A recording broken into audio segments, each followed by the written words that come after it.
Supreme court से भी full court इजलास और उसके एजेंडे से इख्तिलाफ करने वाले जजेस की उठने वाली आवाज़ों का सुप्रीम कोर्ट के 4 जजेस justice Mansoor Ali Shah, justice Muneeb Akhtar, justice Ayesha Malik और जस्टिस अतहर मिनल्ला की जानिब से आज होने वाले फुल कोर्ट इजलास में शिरकत से बाकायदा इनकार किया गया है और चीफ जस्टिस याहिया अफरीदी के नाम लिखे गए एक मुश्तरका ख़त में उनके तहफ़्फ़ुज़ात को फुल कोर्ट की ने मीटिंग मिनट्स का हिस्सा बनाने का मुतालबा भी किया है।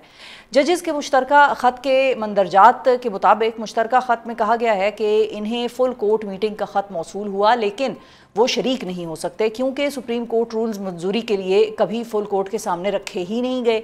चारों जजेस की कानूनी राय में मौजूदा सुप्रीम कोर्ट रूल्स गैर कानूनी हो चुके हैं क्योंकि और साथ ही जजेस ने यह मुतालबा भी किया कि उनकी इस राय को मीटिंग मिनट्स का हिस्सा बनाया जाए।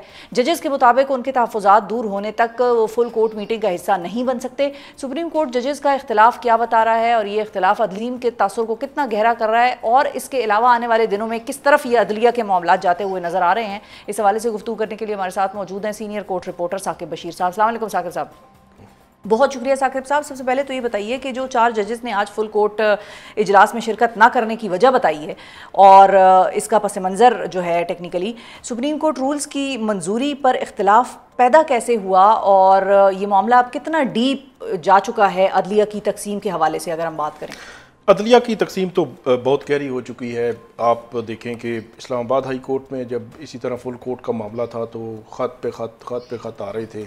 इसी तरह सुप्रीम कोर्ट में एक तो फुल कोर्ट से पहले 2-3 दिन पहले जस्टिस मंसूर अली शाह का बड़ा लंबा चौड़ा ख़त आया। 6 सवालात उन्होंने जस्टिस याहिया अफरीदी के सामने रखे। आज 4 जजेस ने कुछ जो है वो अहम नुकात उठाए। बुनियादी जो नुकता है जो इस्लामाबाद हाई कोर्ट में भी इशू बना था, यहाँ पर भी इशू बना है कि जो रूल्स बनने हैं 1980 में सुप्रीम कोर्ट के ये रूल्स बने थे और अब तकरीबन 45 साल के बाद जो है वो इनको दोबारा देखा जा रहा है, उसमें कुछ तरमीम जो है लाई गई हैं। तो जो 4 जजेस हैं वो ये कह रहे थे कि आपने ये रूल्स पहली बार फुल कोर्ट के सामने लाने थे। फुल कोर्ट इसको देखती, फिर कमेटी बनाती, जो भी करती, सारे आगे मामला चलते रहते और आखिर में फिर भी फुल कोर्ट के सामने आते, मंजूर हो जाते। आपने फुल कोर्ट के सामने लाए नहीं। 12 अगस्त को फुल कोर्ट के हवाले से बात कर रहे हैं। 12 अगस्त को गजट नोटिफिकेशन हो जाए, किसी भी लॉ का रूल्स हो या कोई भी कानून लेजिस्लेशन जो पार्लियामान से होती है, उसका गजट नोटिफिकेशन होने का मतलब ये होता है कि ये एप्लीकेबल हो गया। आज अगर गजट नोटिफिकेशन हो गया तो ये अमल दरामद शुरू हो गया। तो एक कानून का अमल दरामद 12 अगस्त को शुरू हो रहा है और आज जो है वो आप 8 सितंबर को कह रहे हैं देखें जी इसमें कोई तरमीम। तो उन्होंने पॉइंट आउट ये किया है कि आपके जो तजादात हैं, आपकी जो एजेंडा है उसमें तजादात हैं कि जो कानून पहले पास हो चुका है, जो आपने गजट नोटिफिकेशन हो चुका है, वो आप अब जो है वो फुल कोर्ट के सामने ला रहे हैं। तो इस वजह से उन्होंने पॉइंट आउट किया। लेकिन इसमें जो खबर की बात है वो ये है कि जिस तरह इस्लामाबाद हाई कोर्ट के जजेस ने भी पॉइंट आउट तो बहुत कुछ किया था, लेकिन जब फुल कोर्ट बैठी तो उन्होंने तो बिल्कुल नजरअंदाज कर दिया। उन्होंने कहा खत क्या होता है जी, खत तो मैं पढ़ते ही नहीं हूँ। चीफ जस्टिस सरफराज डोगर साहब उन्होंने कहा कि खत तो जो है वो मैंने पढ़े भी नहीं है और मैं पसंद भी नहीं करता खतूत को। तो दूसरे लफ्ज़ों में उन्होंने बिल्कुल साइडलाइन कर दिया। जजेस बोले कि इनमें जो है थोड़ा सा 10 दिन के लिए वक्फा कर लें, इसमें कोई तजावीज़ मुशावरत ये। उन्होंने कहा नहीं वोट करवाएं, बस वोट करवाएं। 11 लोग थे, उन्होंने कहा वोट 6-5 से वोट बस मंजूरी हो गई। अब जो सुप्रीम कोर्ट में हुआ है ये मंजूरी तो नहीं हुई, लेकिन एक कंसेंसस डेवलप उन्होंने कर लिया है कि बाकी जो जजेस बैठे हुए थे उनसे बज़ाहिर जो इलामिया आया है सुप्रीम कोर्ट में, उसमें किसी ने कोई इतराज़ भी नहीं किया, किसी ने कोई बात भी नहीं की। और इन जजेस का जो खत था, इनके जो इतराज़ात थे जस्टिस मंसूर अली शाह के, कहीं नहीं उठाए गए। मैं हैरान हूँ कि ये तो पॉइंट जो है वो बड़ा सिंपल और सादा सा, 4 जजेस क्या 14 या 24 जजेस को ये पॉइंट उठाना चाहिए था कि ये गजट 12 को हो चुका है और आप आज मामला जो है वो फुल कोर्ट के सामने ला रहे हैं। बिल्कुल सही है। लेकिन जो यहाँ पर दोनों कोर्ट्स में हमें तजाद मालूम होता है, सिचुएशन कदरे सिमिलर है लेकिन थोड़ा सा डिफरेंस वहाँ आ जाता है कि इस्लामाबाद हाई कोर्ट में तो फुल कोर्ट बैठा और जजेस ने उसको ज्वाइन किया डिस्पाइट द फैक्ट कि उन्होंने ख़त लिखकर अपने तहफ़्फ़ुज़ात का इजहार किया, लेकिन बैठे सही थे और 6-5 के मार्जिन से रेजर थे मेजॉरिटी और वो मंजूर हो गया।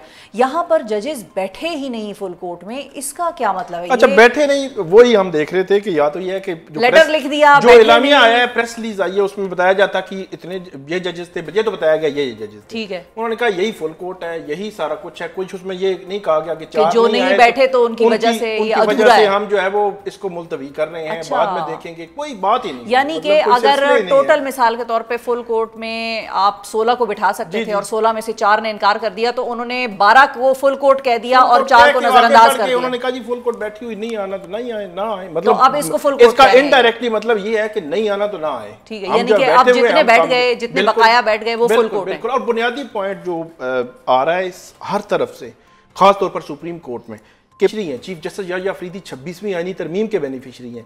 जस्टिस अमीनुद्दीन खान साहब जो है वो आईनी बेंच के सरबराह, वो 26वीं आईनी तरमीम के बेनिफिशरी हैं।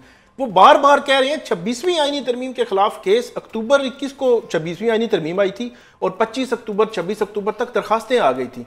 आज 1 साल होने को, मतलब 11 माह हो गए हैं, सितंबर आज 8 सितंबर है आज, और 11 माह हो गए हैं और आप जो है वो 26वीं आईनी तरमीम डिसाइड ही नहीं कर रहे। बार बार जज हर खत में यही कह रहे हैं, इस सारे मामले का हल जो है वो 26वीं आईनी तरमीम पे बैठें, देखें और उसका हल जो है वो निकालें और उसको फैसला दें। अच्छा, अब आपने 2 बड़े इंटरेस्टिंग और अहम किरदारों का जिक्र किया, चीफ जस्टिस याहिया अफरीदी साहब और मंसूर अली शाह साहब, सीनियर प्यूनी जज। जो जस्टिस मंसूर अली शाह साहब हैं, उन्होंने भी 3 रोज कबल जस्टिस याहिया अफरीदी को बाकायदा तौर पे एक खत लिखा जिसमें 6 सवाल उठाए और उन्होंने 6 सवाल उठाए और उन्होंने कहा कि भाई जब जो नया अदलिया का साल शुरू होगा उस दिन आप तकरीब में इन 6 सवालों का जवाब दीजिएगा। वो 6 सवालों का जवाब ऐसे आया? कोई नहीं, बिल्कुल कोई जवाब नहीं आया और जवाब आना चाहिए था। मैं ये समझता हूँ कि justice Mansoor Ali Shah senior puisne जज हैं, मतलब सुप्रीम कोर्ट में सीनियर 3 जज हैं चीफ जस्टिस के बाद, बल्कि उनका राइट बनता था, वो राइट जैसे आगे पीछे हुआ और चीफ जस्टिस याहिया अफरीदी साहब 3रे नंबर पे ऊपर आगे चीफ जस्टिस बन गए। मेरा ये ख्याल है कि थोड़ी सी रिस्पेक्ट जो है वो इंटरनली होनी चाहिए। फिर जस्टिस मंसूर अली शाह आम भी नहीं है, इनके पुराने दोस्त भी हैं चीफ जस्टिस याहिया अफरीदी साहब के, साथ लॉ फर्म में काम किया है, तो ये उनको जवाब देने चाहिए थे, लेकिन उन्होंने नहीं दिए। उन्होंने अपनी कारकर्दगी बताई है और उस कारकर्दगी में भी काफ़ी सवालात अभी भी मौजूद हैं कि वो आप कैसे, फॉर एग्जांपल मिसिंग पर्सनस पे उन्होंने कहा है, उन्होंने जो मुदाखलत पे 6 जजेस ने खत लिखा था, अब वो कह रहे हैं जी मुदाखलत को हम इस तरह करेंगे। मुदाखलत को आप कैसे रोकेंगे कि जब 6 जज जो है इस्लामाबाद हाई कोर्ट के, उनको डायरेक्टली या इनडायरेक्टली किसी तरीके से आप हिट किए जा रहे हैं, उनको साइडलाइन कर रहे हैं, उनको बेंचेस से निकाल रहे हैं, उनकी बात जो है वो फुल कोर्ट में कहीं कंसिडर ही नहीं कर रहे, या मुख्तलिफ जजमेंट्स में या मुख्तलिफ बड़े फैसलों में कहीं कंसिडर नहीं कर रहे, तो उनको साइडलाइन करके आप कैसे कह सकते हैं कि मुदाखलत जो है वो रुक जाएगी? तो इसलिए ये कौलो फेल में काफ़ी तजादात हैं और सुप्रीम कोर्ट बिल्कुल भी यूनाइट नहीं है, सुप्रीम कोर्ट में तकसीम है और इस तकसीम का मैं ये समझता हूँ कि आम जो लिटिगेंट्स हैं, आम साइलीन है, और ये आने वाले दिनों में बढ़ेगी क्विकली, बिल्कुल वो बढ़ती नजर आ रही है हमें। बात हल वही है, 26वीं आईनी तरमीम का केस लगाएं और उसको हल करें, उसका फैसला करें, ताकि जो भी डिबेट है वो वंस एंड फॉर ऑल खत्म हो जाए। बहुत शुक्रिया अदा करेंगे साकिब बशीर साहब, आपने वक्त निकाला। नाजरीन, बहुत ही अहम सेगमेंट और अहम सवालों के अहम जवाबात ही तलाश किए जा रहे हैं, चाहे मीडिया प्रोग्राम्स हों, अदलिया के हवाले से भी साकिब बशीर साहब का, जो कि सीनियर कोर्ट रिपोर्टर हैं, अरसा दराज से कोर्ट को कवर करते आए हैं, अदालतों को कवर करते आए हैं, उनको भी यही तज्जिया उनका सामने आ रहा है कि ये तकसीम, ये डिवाइड, ये मज़ीद बढ़ती हुई, मज़ीद गहरी होती हुई आने वाले वक्तों में नज़र आ रही है। आप दुआ करते हैं कि जो सवाल पूछने वाले हैं उनको अपने सवालों के जवाबात मिलें, लेकिन ऐसा होता नज़र नहीं आ रहा।